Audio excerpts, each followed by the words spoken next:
What's up, guys? I'm LQ. This is the LQ Review. Thank you so much for joining me here at my YouTube channel. Here at the LQ Review, we talk about all the geeky, nerdy stuff we love to talk about. That includes movies, video games, TV, comic books, just anything geeky, anything nerdy. We talk about it here. And right now, I want to talk about last night's episode of Survivor Winners at War. I think this would be, what, episode 8?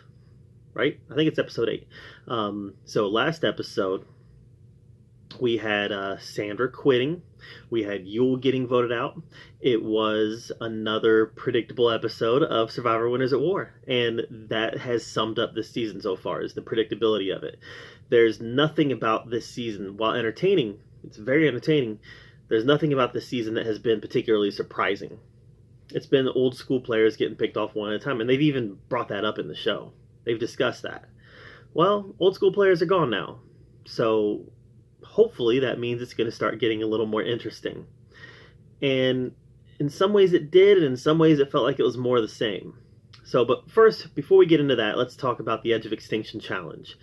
So everybody who had any fire tokens bought their advantage for the Edge of Extinction. Amber gave her fire token to Rob so he could buy, an immunity idol and an advantage.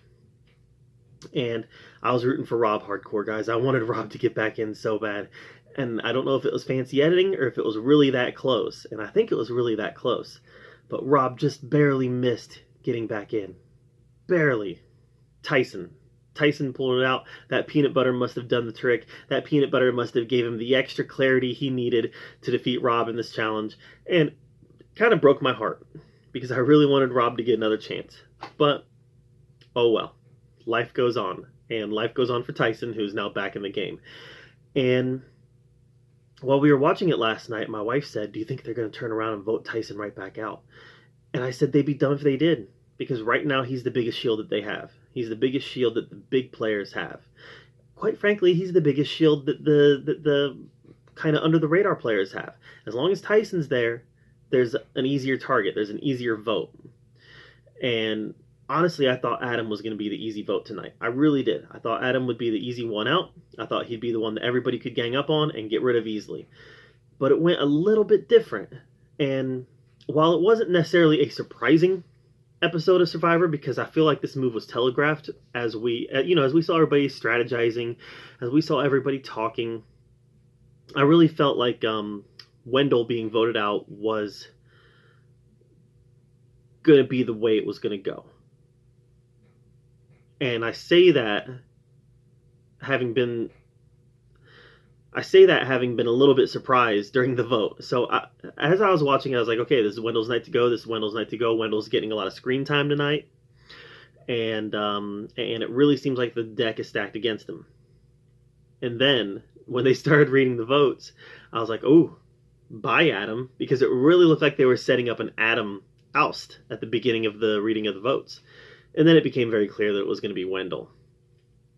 So to some degree, to some small degree, I was surprised this episode, because I thought it was going to be Adam until they started wheeling and dealing. At the beginning of the episode, I thought it was going to be Adam. I thought he was going to be the easy vote. But then they started wheeling and dealing, they started talking, they started strategizing, and it became clearer and clearer that this was going to be Wendell's episode to go. So this still is not a season of Survivor that's showing extremely advanced gameplay. Everybody's talking about advanced gameplay. Ooh, Denise is the big dog. We got to get rid of her. No votes go Denise's way. I mean, there's just nothing happening that makes me think that these players are not playing the easy way.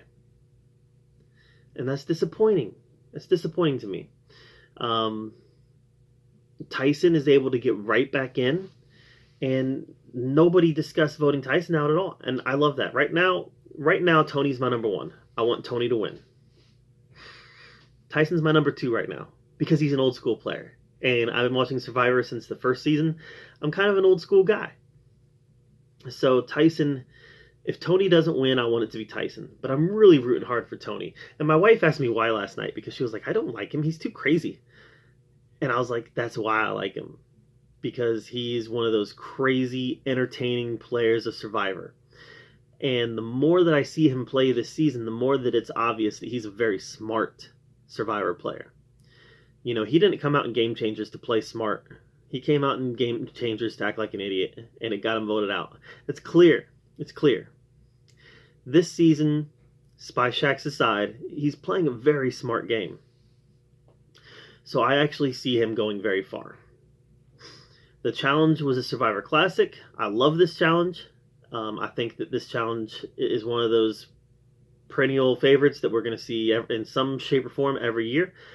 And I was happy that they had a immunity idol for a man and a woman, because this is one of those challenges where even my wife said, and she's not the biggest Survivor fan in the world, but even she said, this is a challenge built for a woman. And it is.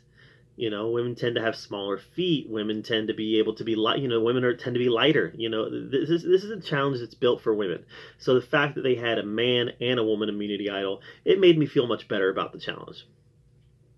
And you know, Denise and Jeremy win, and Denise is the power player in this game right now, and I do think it's going to get her voted out. You know, she made a big move early. And now she's winning individual immunities. Clearly, she's a power player, and I think that it's too early to be a power player. So I think it's going to get her voted out. I know that I'm kind of all over the place because I'm saying, well, I want to see people playing the game, making big moves, but it's probably a little bit too early to be a power player. I want to be entertained. I'm watching Survivor to be entertained, so I want to see those big power moves. But as a player, you got to think to yourself, is this the right time to make this power move? And one person who I think is making power moves but is able to stay under the radar is Sophie. Sophie is making big moves, and she's calling the shots, and nobody even knows it. And that's going to make her very dangerous down the road. And I think Sophie's going to be one of those players to keep an eye on. I really do. I think that she's going to go real far. Tony's going to win. I hope. You know, Michelle had been getting a big edit, and we didn't see a lot of Michelle in this episode. And Kim had been getting a pretty big edit, and we didn't see a lot of Kim this episode. So, I don't know. I think that means that they're going to stick around for another episode or two. Sarah had been getting a decent-sized edit, and we didn't see much of her either.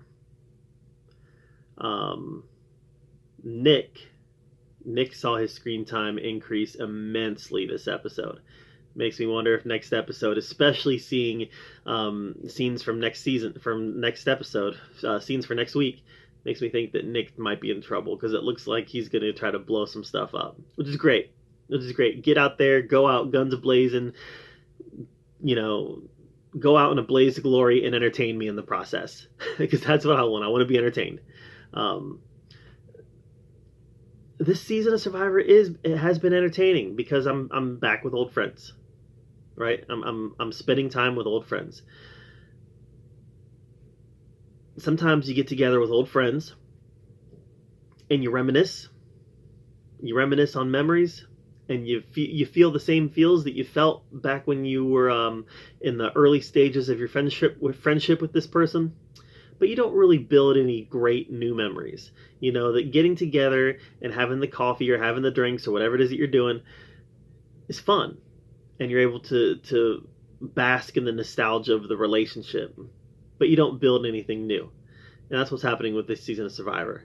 We're with old friends. We're nostalgic for it. We're remembering old things that have happened. We're remembering big gameplay that these guys have done in the past. But we're not building a lot of new memories.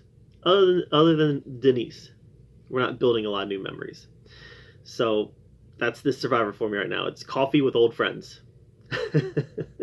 So, what did you guys think of this last episode of Survivor? What did you think about Tyson getting back in? What did you think about Wendell getting voted out? Let me know in the comments down below. I'd love to hear your take on it.